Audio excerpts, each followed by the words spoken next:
रक्षाबंधन पर मायके से कभी मत लाना। यह तीन चीज जिंदगी हो जाती है। नर्क शादीशुदा जरूर देख लो। नमस्कार भक्तों, राधे राधे, जय श्री कृष्ण। आपका हार्दिक स्वागत है आपके अपने चैनल पर। प्रिय भक्तजनों, सनातन धर्म में रक्षाबंधन के त्योहार का बड़ा ही विशेष महत्व होता है, क्योंकि रक्षाबंधन का त्योहार कोई आम त्योहार नहीं बल्कि भाई बहनों के अटूट संबंध का त्योहार है। ऐसे में आप सभी को बता दें कि रक्षाबंधन का यह त्योहार हर साल श्रावण मास की पूर्णिमा तिथि को मनाया जाता है। रक्षाबंधन के इस पवित्र पावन पर्व पर बहनें अपने भाई की कलाई पर राखी बांधकर उनकी रक्षा का वचन लेती हैं। साथ ही भाई अपनी बहनों की रक्षा और जीवन भर साथ देने का वचन देते हैं। ऐसे में दोस्तों, रक्षाबंधन सिर्फ एक त्योहार मात्र नहीं है, यह भाइयों और बहनों के बीच के संबंध को मजबूत करने का एक बहुत खूबसूरत जरिया भी है। इसके अलावा यह त्योहार केवल भाई बहन के बीच का ही नहीं है, बल्कि रिश्तेदारों, दोस्तों और समाज के लोगों के बीच भी प्रेम और भाईचारे का प्रतीक होता है। साथ ही रक्षाबंधन का त्योहार हमें सिखाता है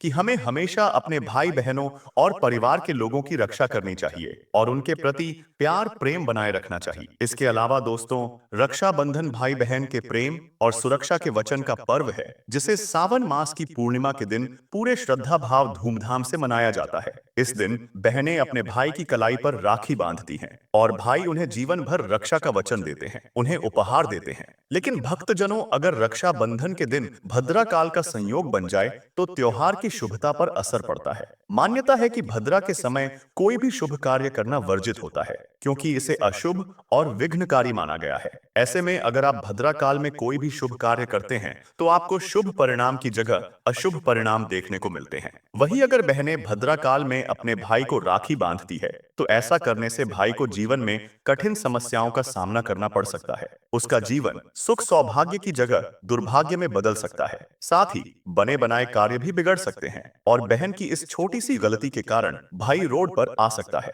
जिससे जीवन में आर्थिक तंगी, मानसिक तनाव जैसी समस्या का सामना करना पड़ सकता है। ऐसे में भाइयों और बहनों, आपको रक्षाबंधन के शुभ पावन पवित्र पर्व पर भद्राक काल के समय का विशेष रूप से ध्यान रखना चाहिए, क्योंकि भद्राक काल को अशुभ माना जाता है। इसके अलावा रक्षाबंधन के त्योहार के दिन शादीशुदा महिलाएं, ईशियां अपने मायके यानी अपने पीहर अपने भाइयों को राखी बांधने के लिए और रिश्तों को और भी ज्यादा मजबूत बनाने के लिए जाती है। ऐसे में जब बहनें अपने भाइयों को राखी बांधने के बाद अपने ससुराल वापस आती है तो वह अपने घर से तमाम तरह की चीजें लेकर ससुराल आती है और माता पिता अपनी बेटी को तरह तरह की चीज वस्तुएं देते हैं। भाई अपने बहनों को तरह तरह के उपहार देते हैं। लेकिन शास्त्रों में कुछ ऐसी चीजों का वर्णन किया गया है जिन चीजों को महिलाओं को अपने मायके से असमरस अपने ससुराल में कभी नहीं लाना चाहिए और माता पिता को भी अपनी बेटी को यह चीज गलती से भी नहीं देनी चाहिए। ऐसा करने से उस शादीशुदा महिला का घर परिवार बर्बाद हो जाता है, पति की तरक्की रुक जाती है और पति के बने बनाए कार्य बिगड़ जाते हैं, जिससे जिंदगी नरक के समान हो जाती है। क्योंकि दोस्तों, यह चीज बहुत ही अशुभ मानी जाती है। ऐसा करने से बेटी को ही नहीं बल्कि देने वाले माता पिता और भाई को भी कंगाली का सामना करना पड़ता है और ऐसा करने से वह पाप के भागी बनते हैं और इन वस्तुओं को अपनी बेटी को देकर वह अपनी बेटी का जीवन भी बर्बाद कर देते हैं। इसके अलावा दोस्तों, रक्षाबंधन का त्योहार साल में सिर्फ एक बार आता है। ऐसे में कोई भी व्यक्ति यह नहीं चाहता है कि मेरे रक्षाबंधन के त्योहार में समस्या आए। ऐसे में दोस्तों, भाइयों, बहनों, मैं आप सभी को इस वीडियो के माध्यम से बताऊंगा कि इस साल 2025 में रक्षाबंधन का शुभ पवित्र पावन पर्व कब मनाया जाएगा, भद्रा काल का समय क्या रहेगा, राखी बांधने का शुभ मुहूर्त क्या रहेगा, रक्षाबंधन की पूजा विधि क्या है, पूजा की थाली में क्या क्या रखें और राहु काल का समय क्या रहेगा। साथ ही इस वीडियो में आपको बताएंगे कि ऐसी कौन सी चीज है जो महिलाओं को अपने मायके से गलती से भी ससुराल में नहीं लानी चाहिए, जिससे पति का घर परिवार बर्बाद हो जाता है और जीवन में कठिन समस्याओं का सामना करना पड़ता है। इस वीडियो में आपको रक्षाबंधन के पर्व के बारे में संपूर्ण जानकारी मिलेगी। इस वीडियो को आप अंत तक जरूर देखना, क्योंकि यह वीडियो आपके लिए बहुत ही महत्वपूर्ण होने वाली है। इस वीडियो में आपको सभी प्रश्नों के जवाब मिल जाएंगे, आपकी सभी तरह की कंफ्यूजन दूर हो जाएगी। फिर भी आपको कोई बात समझ में ना आए और कोई आपका प्रश्न है तो आप हमें कमेंट बॉक्स में पूछ सकते हैं, हम आपको रिप्लाई करेंगे। लेकिन अगर आप माता लक्ष्मी के सच्चे भक्त हैं और चाहते हैं कि आप स्वस्थ रहे, आप और आपके समस्त परिवार पर माता लक्ष्मी जी का आशीर्वाद सदैव बना रहे, तो इस वीडियो को अपनी श्रद्धा से एक लाइक जरूर करें और चैनल को सब्सक्राइब कर लें और कमेंट बॉक्स में श्रद्धा भाव सच्चे मन से जय लक्ष्मी माता लिखकर माता लक्ष्मी जी के प्रति इस अपनी श्रद्धा जरूर प्रकट करें। साथ ही इस वीडियो को अपने दोस्तों, भाइयों, बहनों, बड़े बुजुर्गों के साथ जरूर शेयर करें ताकि उनको भी यह जानकारी पता लग सके। तो चलिए प्रिय भक्तजनों, आप सभी को पहले बताते हैं कि इस साल 2025 में रक्षाबंधन का त्योहार कब मनाया जाएगा, भद्रा काल का समय क्या रहेगा,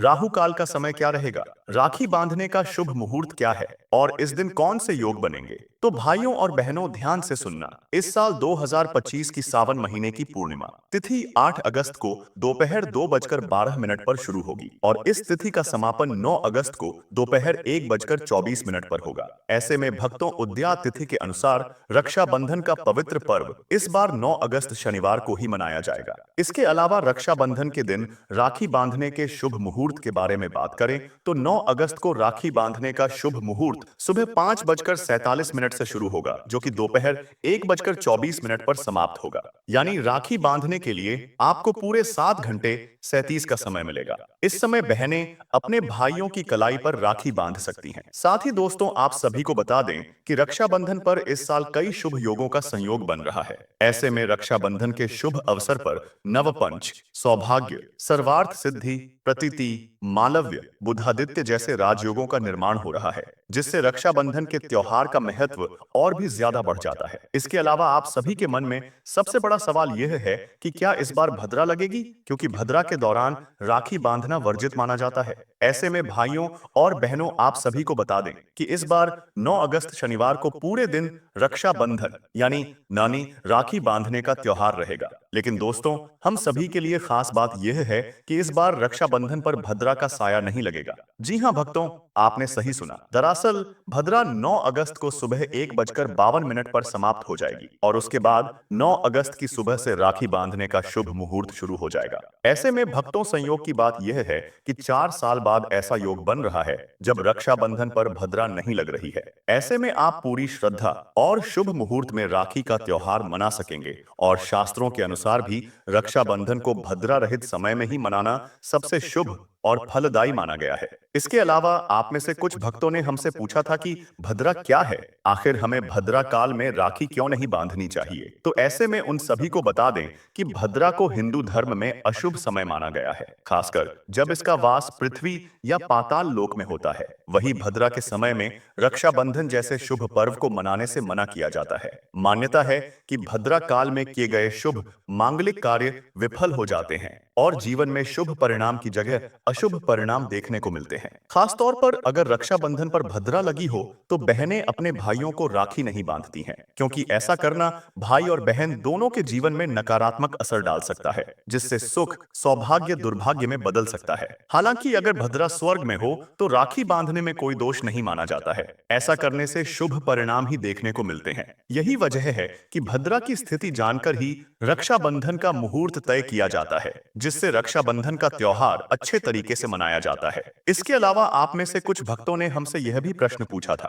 कि इस बार रक्षाबंधन पर राहु काल रहेगा या नहीं रहेगा। अगर रहेगा तो इसका समय क्या रहेगा। तो भाइयों और बहनों, आप सभी को बता दें कि इस बार रक्षाबंधन पर राहु काल रहेगा और राहु काल के दौरान राखी नहीं बांधनी चाहिए, वरना ऐसा करना आपकी यह बड़ी गलती हो सकती है, क्योंकि दोस्तों, राहु काल के इस समय में कोई भी शुभ कार्य करना वर्जित माना जाता है और यह बात आप में से कुछ भक्तजन यह बात जानते भी होंगे। ऐसे में आप सभी को बता दें कि 9 अगस्त को राहु काल का समय सुबह 9:07 से लेकर 10:47 तक रहेगा। ऐसे में दोस्तों, राहु काल के इस समय में अपने भाई को राखी ना बांधे। कोशिश करें कि इस अवधि को छोड़कर ही राखी बांधे, ताकि भाई की रक्षा और आपके प्रेम का त्योहार पूर्ण रूप से फलदायी रहे, जिससे आपको जीवन में कठिन समस्याओं का सामना ना करना पड़े और आपको जीवन में शुभ फलों की प्राप्ति हो। आइए भाइयों और बहनों, आप सभी को बताते हैं कि रक्षाबंधन की पूजन विधि क्या है, पूजा की थाली में क्या क्या रखें। तो भाइयों और बहनों, रक्षाबंधन के शुभ पावन पर्व पर सुबह ब्रह्मा मुहूर्त में उठे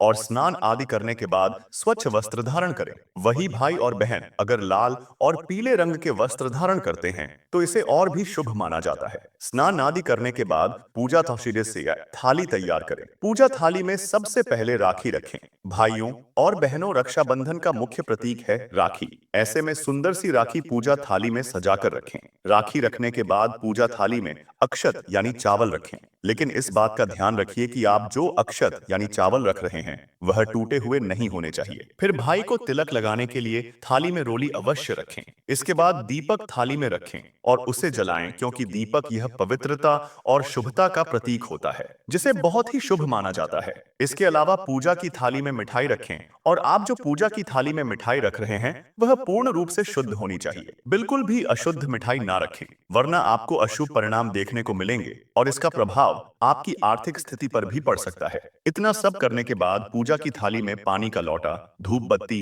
अगरबत्ती, शुद्ध फूल और सूखे मेवे जैसे कि काजू, बादाम, किशमिश आदि भी थाली में रख सकते हैं। अब आपकी पूजा थाली तैयार हो चुकी है। अब घर के मंदिर में यानी पूजा स्थान पर शुद्ध तेल का दीपक जलाएं और दीपक जलाते समय भगवान विष्णु, माता लक्ष्मी या फिर अपने कुल देवता का ध्यान करें। इसके बाद भाई को पूर्व या उत्तर दिशा की ओर मुख करके बैठाएं और स्वयं उनके सामने बैठे। फिर रोली या कुमकुम से भाई के मस्तक पर तिलक लगाएं। इसके बाद अक्षत यानी चावल तिलक पर लगाएं। इतना सब करने के बाद भाई की आरती करें। थाली घुमाते हुए 3 बार आरती उतारें और भगवान से उसकी लंबी उम्र की कामना करें। इसके बाद अब भाई की दाहिनी कलाई पर राखी यानी रक्षा सूत्र बांधे और भाई को मिठाई खिलाएं और भाई से आशीर्वाद लें। अंत में माता पिता और बड़ों का आशीर्वाद लें और परिवार में प्रेम बनाए रखने की प्रार्थना करें। उम्मीद करता हूं कि सभी भाइयों और बहनों को पता चल गया होगा कि इस साल 2025 में रक्षाबंधन का पर्व कब मनाया जाएगा। राखी बांधने का शुभ मुहूर्त क्या है, भद्राक काल का समय क्या रहेगा, रक्षाबंधन की पूजा विधि क्या है और थाली में क्या क्या रखें। अभी तक मैंने जो आपको बताया है उसमें से आपको कुछ समझ में नहीं आया या फिर आपका कोई प्रश्न है तो आप हमें कमेंट बॉक्स में पूछ सकते हैं। प्रिय भक्तों, आज हम एक ऐसे विषय पर चर्चा करने जा रहे हैं जो हर विवाहित महिला के जीवन से सीधा जुड़ा हुआ है। यह जानकारी आपके परिवार की सुख समृद्धि और वैवाहिक जीवन की खुशियों को बनाए रखने में महत्वपूर्ण भूमिका निभा सकती है। क्या आप जानते हैं कि मायके से ससुराल लाई जाने वाली कुछ विशेष वस्तुएं आपके घर में नकारात्मक ऊर्जा, आर्थिक संकट और रिश्तों में कटुता ला सकती हैं? यदि आप इस वीडियो को अभी तक लाइक नहीं कर पाए हैं तो कृपया अपनी श्रद्धा भाव से एक लाइक अवश्य करें और हमारे चैनल को सब्सक्राइब कर लें। साथ ही इस महत्वपूर्ण जानकारी को अपने प्रियजनों के साथ साझा करना न भूलें। पहली वस्तु जिस पर हम चर्चा करेंगे वह है कांच के बर्तन या सजावटी सामान। हालांकि कांच के उत्पाद देखने में अत्यंत आकर्षक और सौंदर्यपूर्ण लगते हैं, परंतु शास्त्रों के अनुसार ये विवाहित महिलाओं के लिए अशुभ माने जाते हैं। जब कोई महिला मायके से कांच का सामान ससुराल लेकर आती है तो इससे उसके घर में नकारात्मक ऊर्जा का प्रवेश होता है। इसका प्रभाव पारिवारिक रिश्तों पर पड़ता है। लगातार झगड़े, मनमुटाव और वैवाहिक जीवन में असंतोष की स्थिति उत्पन्न हो सकती है। कांच की भंगुर प्रकृति को रिश्तों की नाजुकता का प्रतीक माना जाता है, जो घर की शांति को भंग कर सकता है। दूसरी अत्यंत महत्वपूर्ण बात यह है कि रक्षाबंधन जैसे शुभ अवसर पर कड़वी सब्जियों जैसे करेला या मेथी को मायके से लाना अशुभ माना जाता है। ये सब्जियां जीवन की कठिनाइयों और रिश्तों में कटुता का प्रतीक है। इसके विपरीत मिठाई, खीर या मीठे फल लाना शुभ माना जाता है, क्योंकि ये जीवन में मधुरता और सुख समृद्धि लाते हैं। मीठी वस्तुएं न केवल रिश्तों को मजबूत करती हैं, बल्कि पति की उन्नति और घर की खुशहाली में भी सहायक होती हैं। तीसरा महत्वपूर्ण बिंदु है अचार से संबंधित। अक्सर माता पिता अपनी बेटी को विभिन्न प्रकार के अचार, आम, नींबू, मिर्च आदि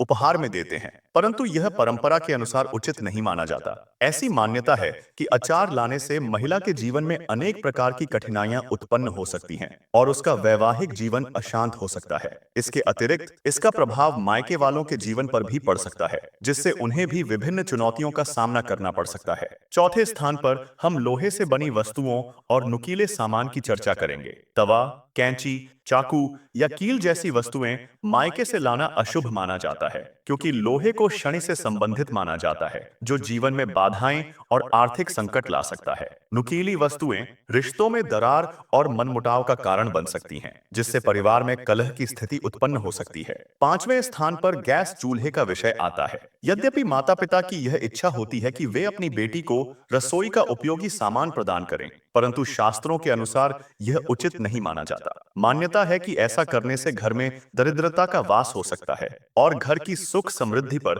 प्रतिकूल प्रभाव पड़ सकता है। इसके स्थान पर अन्य शुभ वस्तुएं देना अधिक उचित रहता है। छठा महत्वपूर्ण बिंदु काले रंग की वस्तुओं से संबंधित है। काले रंग को नकारात्मक ऊर्जा और अशुभता का प्रतीक माना जाता है। विशेषकर रक्षाबंधन के अवसर पर काले रंग के वस्त्र या अन्य सामान लाना वर्जित माना जाता है, क्योंकि इससे पति की उन्नति में बाधा आ सकती है और वैवाहिक जीवन में कटुता उत्पन्न हो सकती है। इसके स्थान पर चमकीले और हल्के रंगों के वस्त्र लाना शुभ माना जाता है। सातवें स्थान पर हम टूटी फूटी वस्तुओं की चर्चा करेंगे। फटे हुए कपड़े, टूटी चूड़ियां या क्षतिग्रस्त सामान लाना अत्यंत अशुभ माना जाता है। ये वस्तुएं दरिद्रता और नकारात्मक ऊर्जा को आकर्षित करती हैं, जिससे परिवार की आर्थिक स्थिति पर प्रतिकूल प्रभाव पड़ सकता है। रक्षाबंधन जैसे शुभ अवसर पर केवल नए और उत्तम सामान ही लाने चाहिए। आठवें नंबर पर तेल, घी और लोबान जैसी वस्तुएं आती हैं। यद्यपि ये वस्तुएं दैनिक जीवन में उपयोगी हैं,